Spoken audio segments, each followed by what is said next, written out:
Hoy presentamos Quito, leyendas de una ciudad.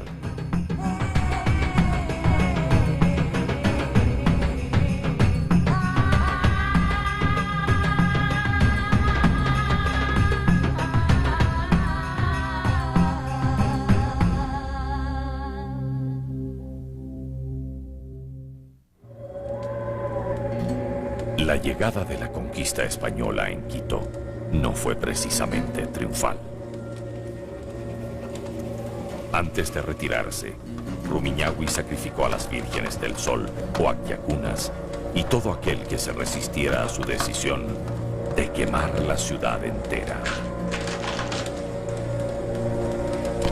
Rumiñahui no quiso dejar a nadie ni nada que conquistar.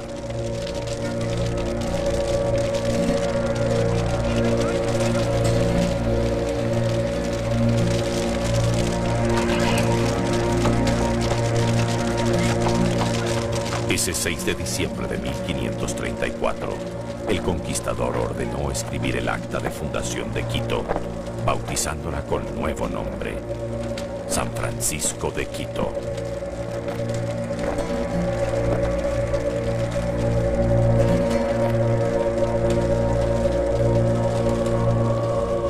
Un joven, Sebastián de Moyano, nacido en la villa de Benalcázar en España, era leñador y trabajaba en las tierras de su familia.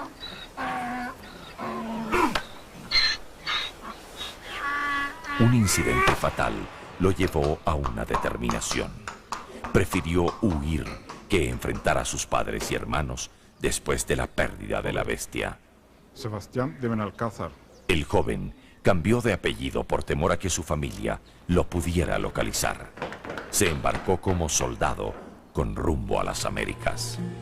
Nunca aprendió a leer ni escribir.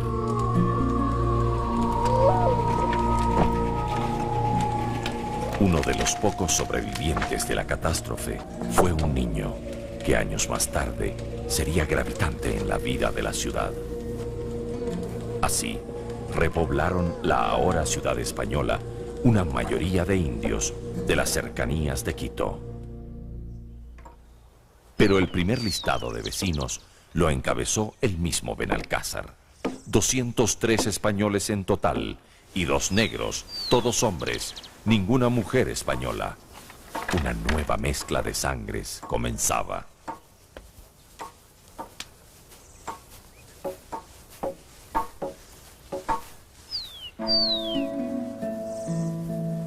Benalcázar, el ahora nuevo gobernador de las Indias, se encontró en una ocasión con un recuerdo de sus días de leñador en España. Aquí te quedarás. ¡Esta es tu casa!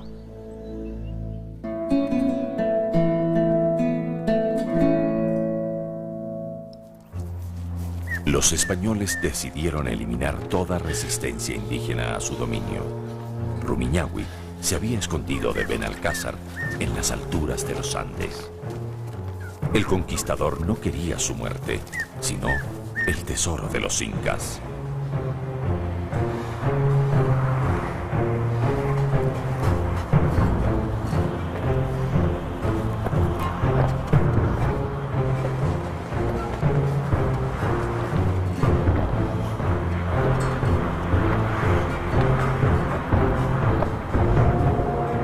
Rumiñahui condujo a su perseguidor hacia el final del camino.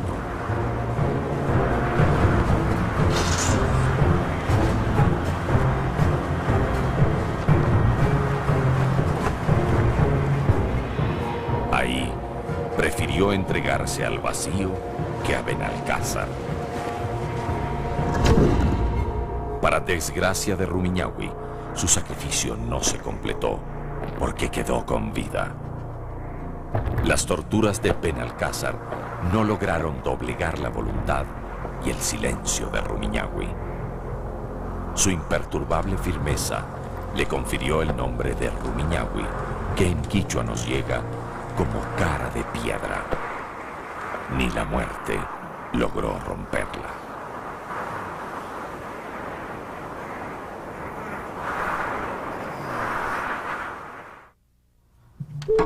La primera gran construcción española en Quito fue la iglesia y convento de San Francisco.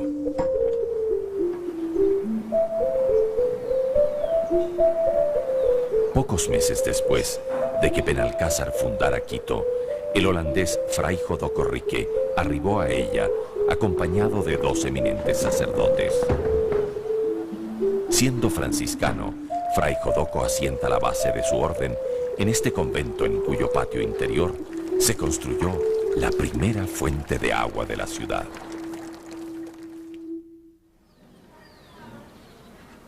Fray Jodoco trajo el trigo de Europa y lo introdujo en Quito en 1535.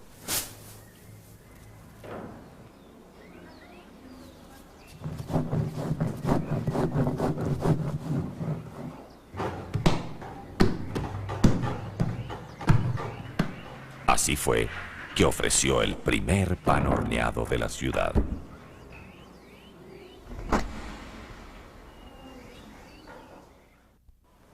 La escuela elemental fue fundada por Fray Jodoco para la educación de los hijos de españoles, indios y mestizos. Se convirtió más tarde en el colegio de San Andrés. Además de leer y escribir y de recibir educación en su propio idioma, los indígenas aprendieron el arte de la pintura de imágenes sagradas y la imaginería, es decir, el oficio de las artes plásticas de la época. Se considera que este fue el inicio de la tendencia artística llamada la escuela quiteña. Los maestros europeos trajeron la técnica para esculpir. Los artesanos criollos la aprendieron rápidamente y resultaron mejores artistas que sus maestros. Los nuevos artistas criollos incorporaron los motivos propios en su obra, como un ángel que emerge del sol, algunas frutas tropicales, una máscara de fauno europeo junto al sol inca con cara de ángel, algunas especies exóticas, uvas mezcladas con cacao.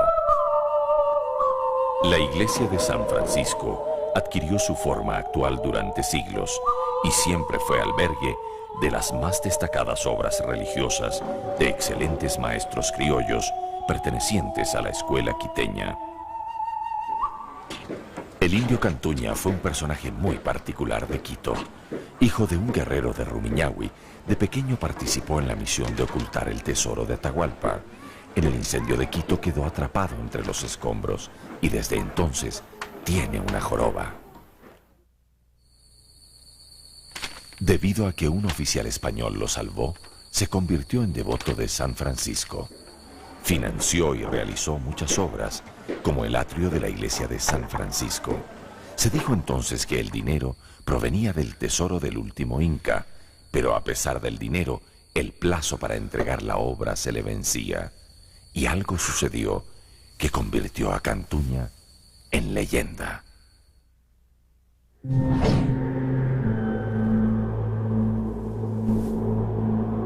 Así que se le apareció Luzbel, el diablo.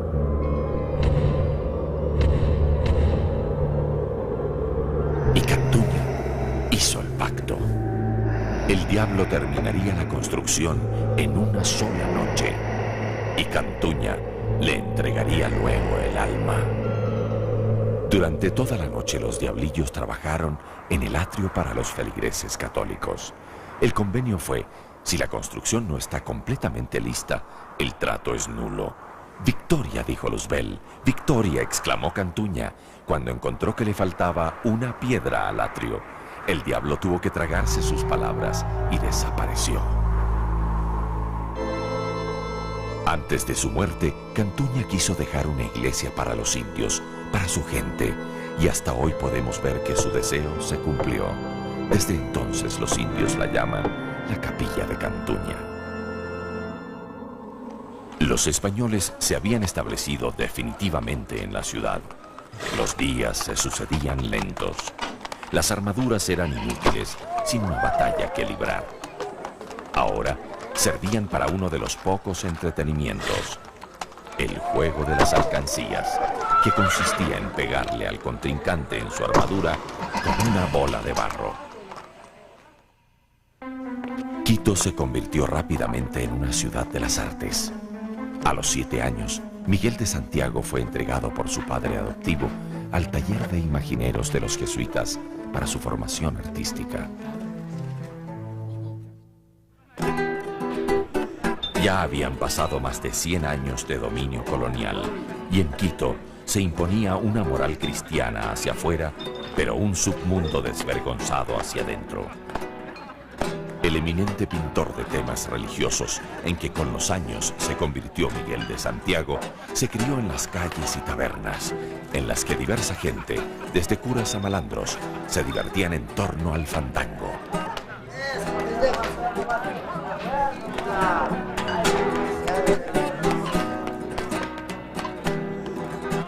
Este baile gitano fue, desde su llegada, prohibido por inmoral.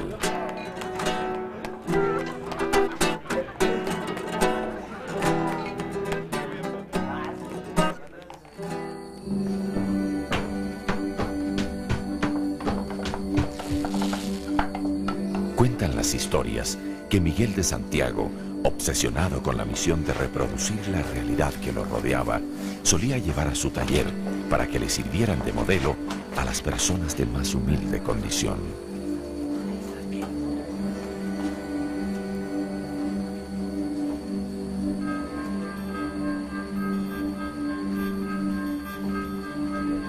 Allí, en la soledad de su estudio, el pintor quiteño era poseído por una verdadera fiebre creativa, una fiebre que no siempre era compartida por sus modelos.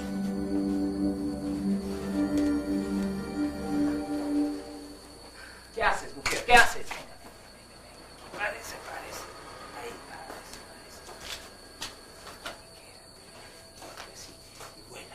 Vuela. Así nació una de las insignias de la escuela quiteña, la Inmaculada, la Virgen con alas.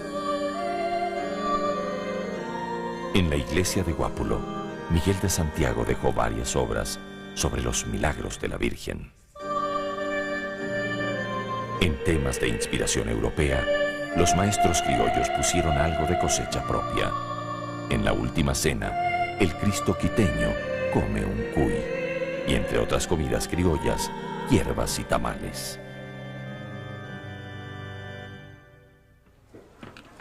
Y cuenta la tradición que Miguel de Santiago llevó a su estudio a uno de los trasnochadores quiteños. Le iba a servir de modelo para su Cristo en el instante supremo de la muerte terrenal. Y otra vez la frustración al constatar que el modelo no comprendía la grandeza del concepto. Cristo renace Dios, pero muere hombre. El maestro buscó 1000 maneras de transmitírselo a su modelo, pero todas resultaron inútiles. Había que hacer algo drástico, épico. Comunicar la muerte del Señor y conmover a los fieles demandaba cualquier sacrificio. Nadie lo sabe a ciencia cierta, pero se ha repetido ya 3 siglos. Siempre se dijo que el Cristo de la agonía logró su maravilloso realismo al precio de la vida del modelo. Solo Dios sabe la verdad.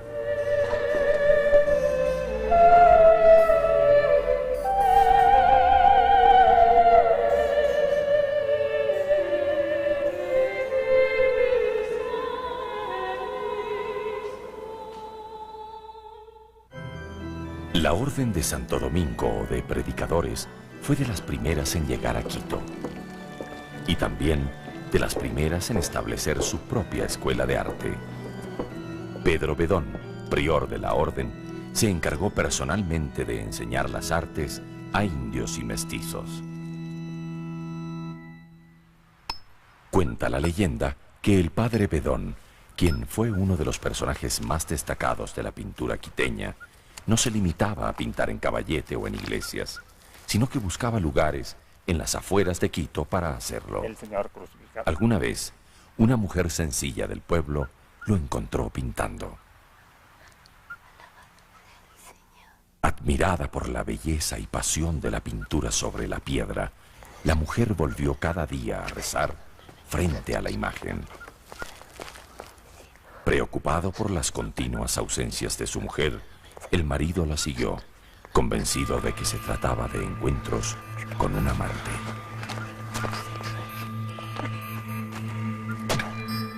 De pronto los celos lo enceguecieron. Solo después descubrió la verdadera razón por la que ella acudía a la piedra. Desesperado, fue a confesar su pecado a Santo Domingo, precisamente donde el padre Bedón. ¡Lávate!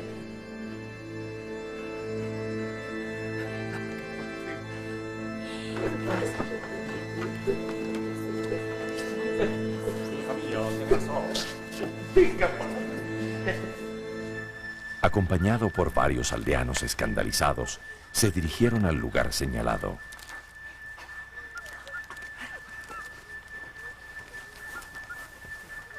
¡Acá, junto a la piedra! Un milagro había ocurrido.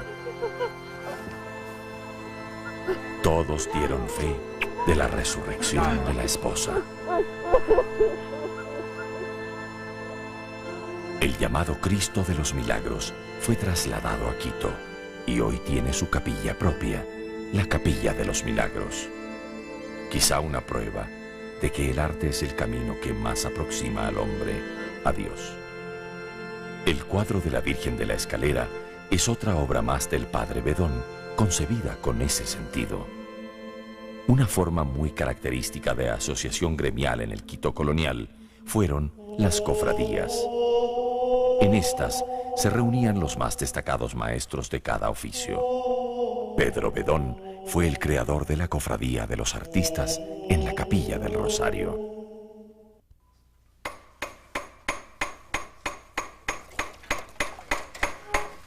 En una calle vecina a San Francisco había un taller de imagineros tutelado por dos hermanos. Uno de ellos fue un artista excepcional. Se llamaba Bernardo de Legarda. En el curso de muchas décadas, el arte quiteño, ya para entonces muy reputado en el mundo entero, había desarrollado temáticas y técnicas propias. Algunas eran muy extrañas y peculiares, y los maestros de la escuela las guardaban como celosos secretos. Era un trabajo mancomunado de muchos talentos y con una alta productividad de imágenes sagradas. Tallas en madera decoraban los retablos de las iglesias. Se las recubría con finísimas láminas del metal precioso. Esta técnica del Renacimiento europeo se llamaba pan de oro y fue virtuosamente asimilada y perfeccionada por Legarda. Todo trabajo delicado llegaba a los talleres, incluso las armas.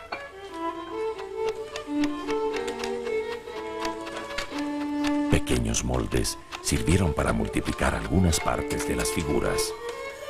Ángeles y santos recibieron rostros de plomo.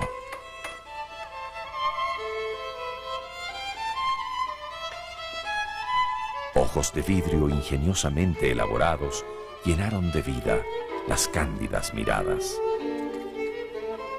La Virgen de la Pastora y tantas obras de Legarda reflejan una ternura muy íntima.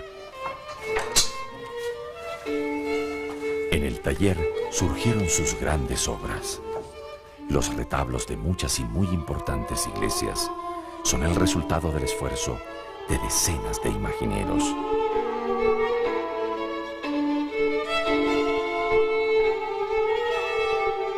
Pero todas llevan el sello inigualable del gran maestro, don Bernardo de Legarda.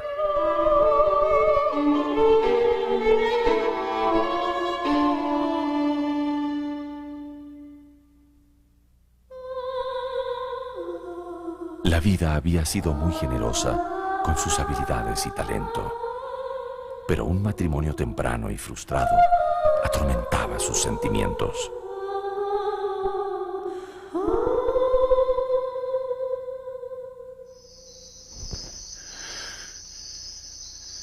se refugió cada vez más en su trabajo. Afiebrado por su visión, el maestro se levantó a mitad de la noche y a la débil luz de unos mecheros comenzó a trabajar un trozo de madera que había guardado para una obra especial. En poquísimo tiempo, sin detenerse para comer o dormir, Bernardo de Legarda terminó su obra. Cuando finalmente la mostró, el reconocimiento fue inmediato.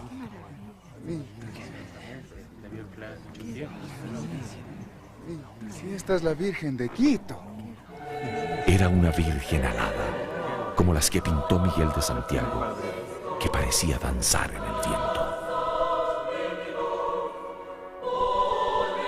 Los franciscanos la colocaron en el retablo central de la iglesia. Y pronto la ciudad entera comenzó a llamarla con el nombre que hoy tiene, la Virgen de Quito.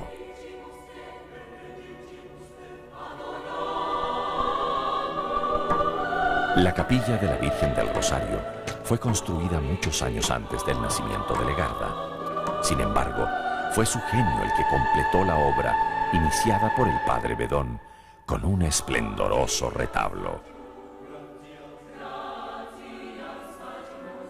Fue tal la admiración que provocó la integridad de su obra que los aristocráticos miembros de esa cofradía decidieron admitir a un nuevo miembro.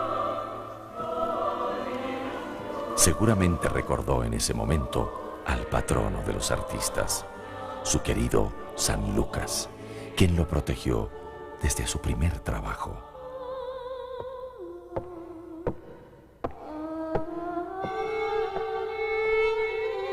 El 1 de junio de 1773 añadieron lo siguiente al pie de su acta de defunción: digno de eterna gratitud de los hombres, de cualesquiera condición que sean.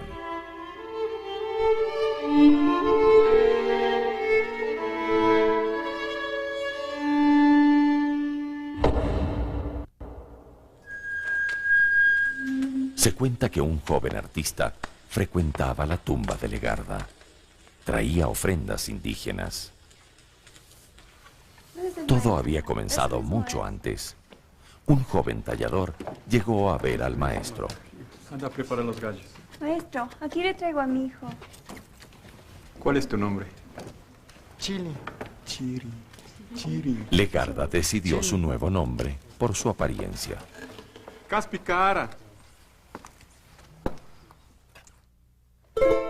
Al día siguiente, el nuevo discípulo llegó para integrarse al taller. Toma. Su carrera artística estaba aún por comenzar. Cárgate para atrás. No, aquí. Atrás. No,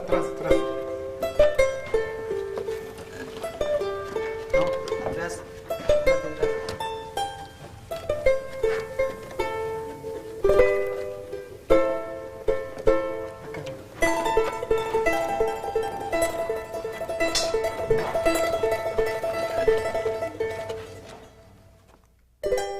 Obsesionado por el movimiento y el ritmo, Legarda quería transmitir el baile a la escultura.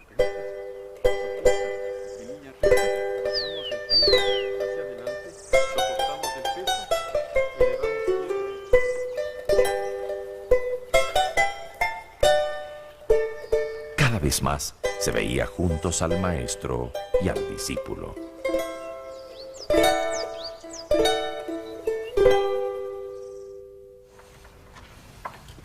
Legarda compartía todas las técnicas con Caspicara, incluyendo aquellas que algunos se esmeraban en ocultar.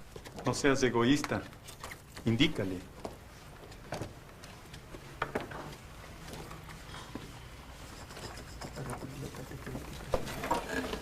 Pero pronto quedó fuera de duda que el continuador de la escuela quiteña sería el indio Manuel Chili, a quien ya para entonces todo el mundo conocía como Caspicara. ¿Qué haces en mi puesto? Sus obras eran cada vez más complejas, más gráciles.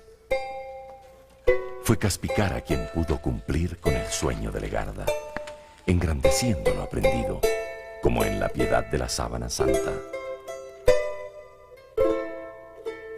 en la danza de la frágil Salomé,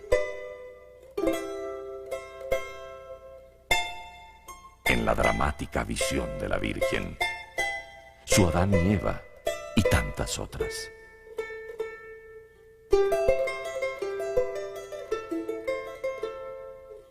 Y quizá en ninguna de sus obras es esta cualidad tan evidente como en el llamado Cristo de la Resurrección, que también esculpió en tamaño natural. Manuel Chili Caspicara murió un domingo de Pascua de Resurrección, precisamente cuando acababa de terminar su mayor obra. Mientras más dramática es la imagen del dolor de Cristo, más culpables se sienten los fieles y más apasionada es su devoción.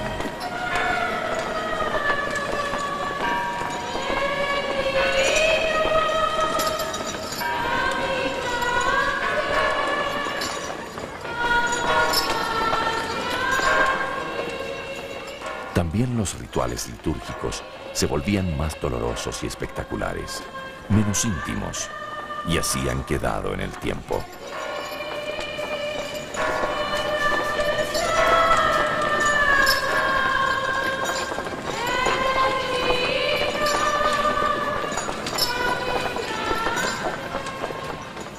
Un día un inglés llegó a Quito.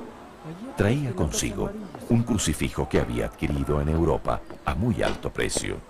Un crucifijo quiteño que quería reproducir. Buscando, llegó hasta un conocido tallador.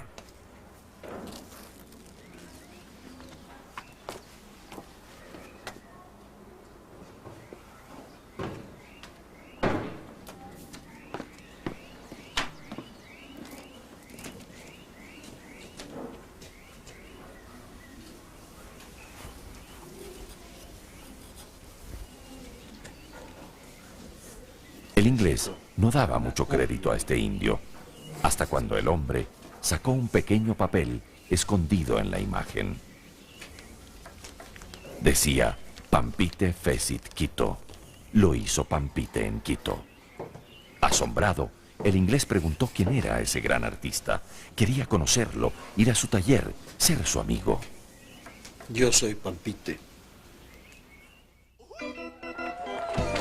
Mientras en España ocurrían sucesos dignos de celebración, cuya noticia llegaba a Quito meses más tarde, esta se transformaba en festejo sin que importara mucho el motivo.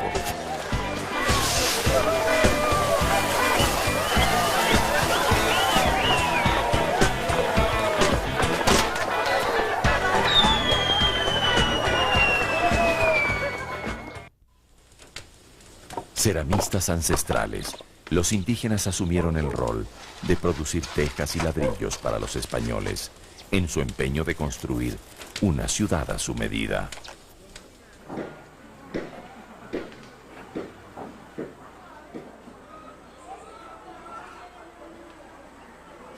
La preponderancia de la arquitectura del sur de España se hace evidente en la estructura y disposición de los edificios.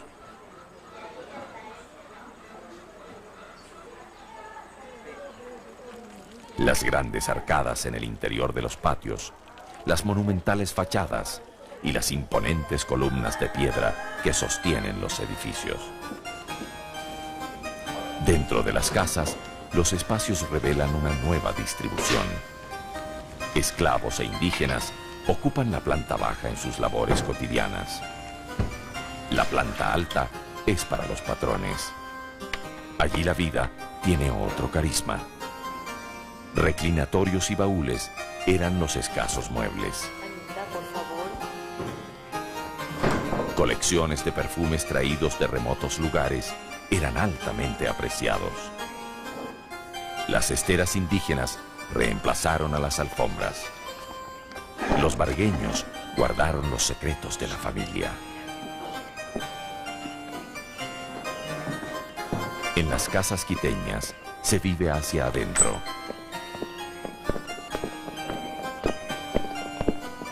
Solo hay un espacio que todos comparten: el patio interior.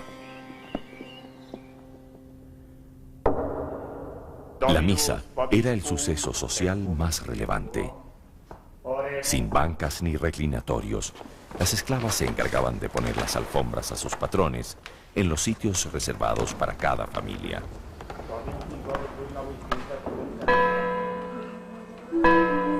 En algunos templos no se permitía el ingreso de los indígenas a las naves de la iglesia y se construyeron capillas especiales para que pudieran asistir a misa fuera de la casa de Dios.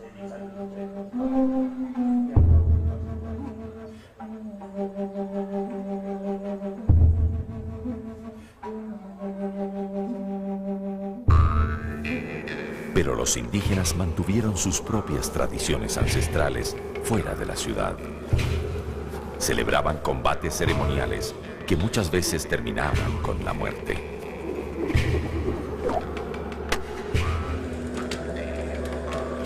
Los cronistas españoles dejaron interpretaciones exageradas sobre estos eventos sin comprenderlos.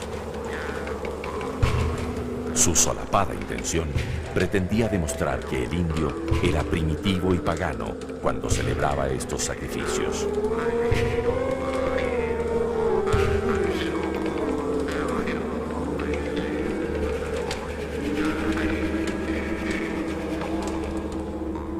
La acusación de primitivos y paganos no cabía en el espíritu indígena. No comprendían que en los templos cristianos se vieran las imágenes del Hijo de Dios cubierto de sangre. Terrible en su desgarramiento, es posible, sin embargo, que esta visión macabra de Jesús sea la mejor representación de su sacrificio por los hombres.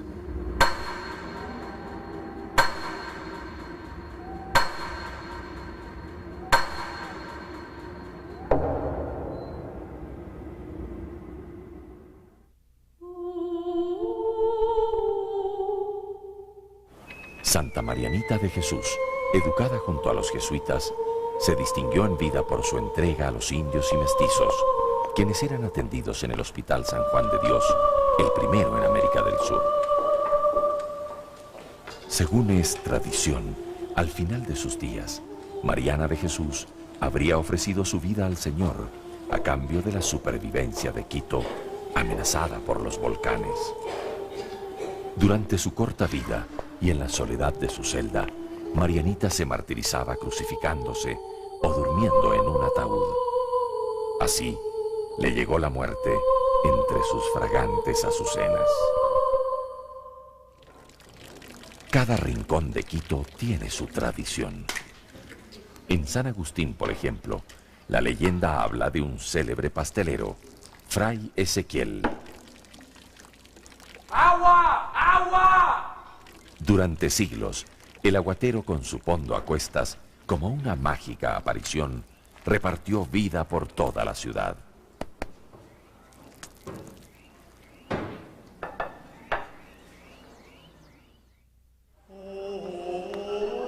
Se cuenta que Fray Ezequiel tañía voluntariamente las campanas del convento de San Agustín para llamar a la oración o al reposo. Más de una vez se quedó dormido junto a sus campanas, hasta que en una ocasión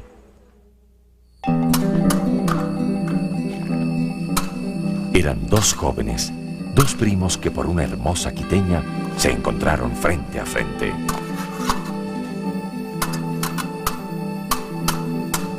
Fray Ezequiel corrió a buscar al superior del convento, al padre Diego. El buen sacerdote, haciendo uso de su reconocida oratoria, se apresuró a detener la lucha. Con sus mejores argumentos, intentó disuadirlos. Ya calmados los ánimos, un leve movimiento alteró todo. El inocente mediador no alcanzó a encomendarle su alma a Dios. Unos años más tarde, llegó un mestizo que pidió preservar su anonimato. Quería construir él solo el atrio con una cruz de piedra. Dijo que tenía una culpa que expiar. Cortaba en las canteras, trasladaba a sus espaldas los bloques, En las calles la gente lo miraba con asombro, pues no era frecuente ver a un criollo realizar las tareas de los indios. ¿Sería el mismo que dio muerte accidental al superior del convento? Nadie podía afirmarlo ni negarlo. Y finalmente cumplió su cometido. Allí están el atrio y la cruz de San Agustín. Una noche, un burro fue abandonado con una carga muy especial frente a la iglesia de San Agustín. Dentro de un baúl, los agustinos encontraron la figura desarmada de un Cristo, al que le pusieron unas hermosas sandalias. Muchos años usó el Cristo sus sandalias, hasta que un indio fue llevado frente a los agustinos en medio de la noche, acusado de robar una de las sandalias.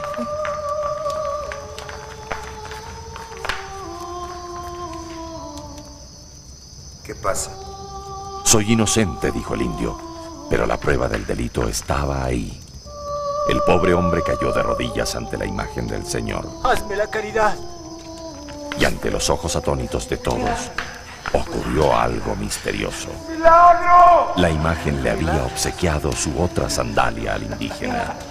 Desde entonces, se lo conoce como el Cristo de las Sandalias. En el convento de San Diego, esa noche sirvieron bollitos con panela. El padre Almeida se los comió con mucho apetito.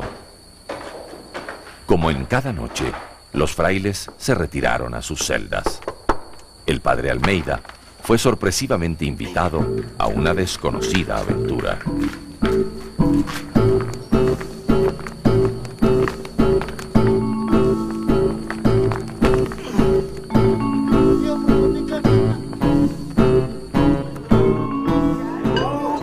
Fueron a parar a una de las tantas cantinas de la ciudad.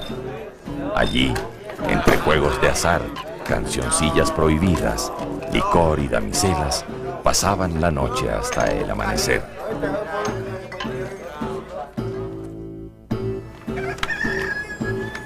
Uno por uno, volvían hipócritamente para el canto de albas y maitines.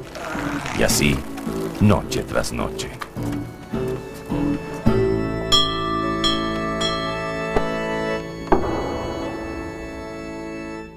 En la iglesia del convento y junto a una ventana había un Cristo crucificado muy especial. Tenía 3 caras y cada una con una expresión diferente según el ángulo con que se lo apreciara.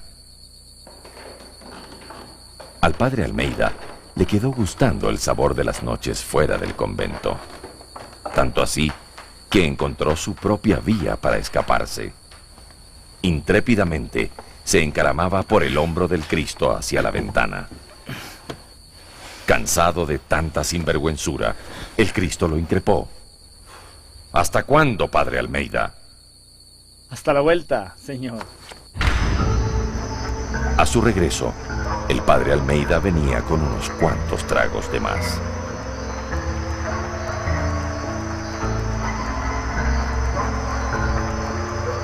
Asustado por lo que presentía, la garganta se le apretó.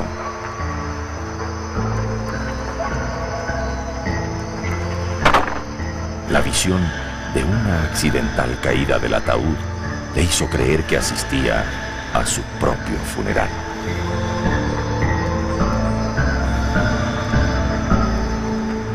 Tras esa noche de enseñanza, el padre Almeida se entregó por entero a la devoción.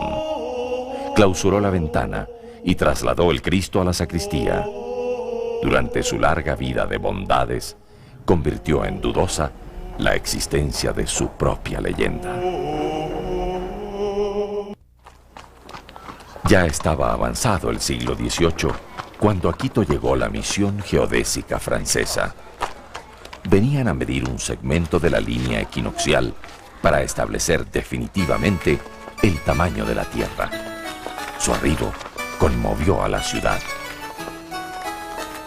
Los académicos fueron recibidos con la proverbial hospitalidad quiteña y las celebraciones y ágapes abundaron, siendo la visita a la hacienda La Ciénega memorable. Sobre todo por las delicias criollas como el cuy y la gran variedad de frutas tropicales.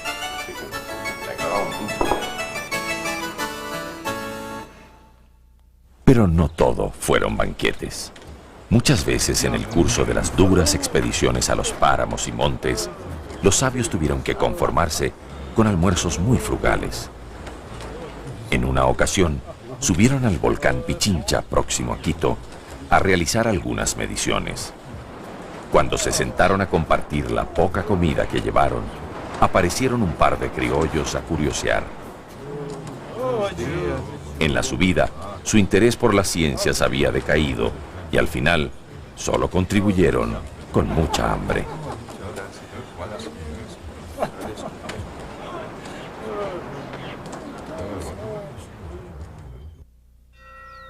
Los sabios eran sabios, pero jóvenes. Las mujeres criollas eran virtuosas y además bellas. Surgieron los amores.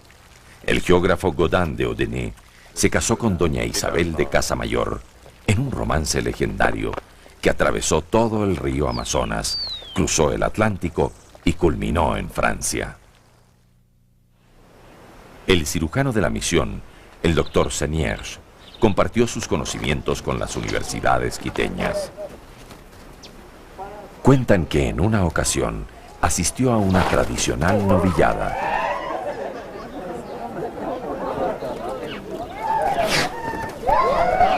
El médico francés miraba con asombro las suertes taurinas hasta que descubrió los ojos y la sonrisa de una joven del lugar.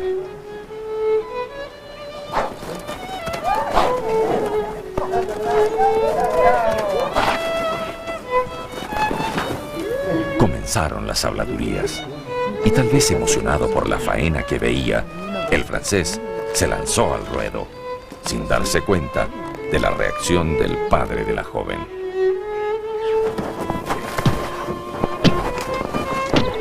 El desenlace fue el mismo en las dos historias. Nadie sabe bien si fue por accidente o por lavar un honor mancillado. Lo cierto es que el doctor Senierge terminó como el toro. Pero estas son anécdotas. Lo cierto es que las influencias fueron mutuas.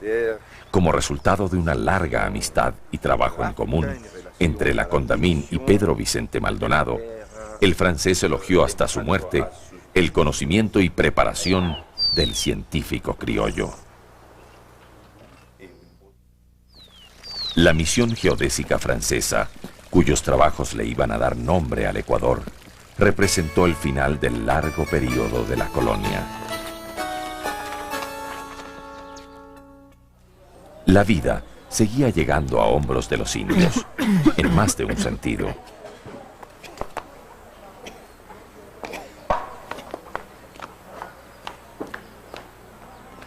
Un indio quiteño llamado Chusic, que adoptó el pomposo nombre de Francisco Eugenio Javier de Santa Cruz y Espejo, fue el primer hombre de la Ilustración en la Real Audiencia. Como médico, Espejo fue el primero en afirmar que las dolencias no eran un castigo divino, sino el resultado de causas naturales, de microbios y contagios. Defendía la asepsia y la limpieza en las personas y en las salas del hospital. Pidió la creación de una policía de sanidad para las calles. Él mismo se detenía en cualquier lugar para analizar los tugurios de vivienda y las comidas callejeras.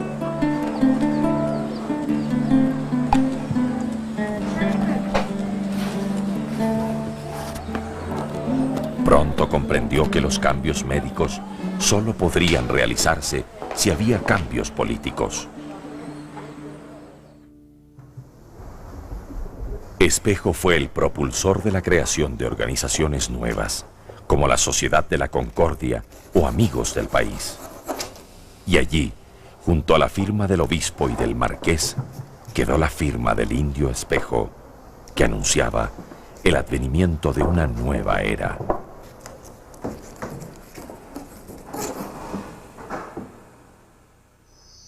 Quizá no es posible ser héroe sin ser mártir, y Eugenio Espejo fue perseguido y apresado por su convicción de que el mundo podría cambiar.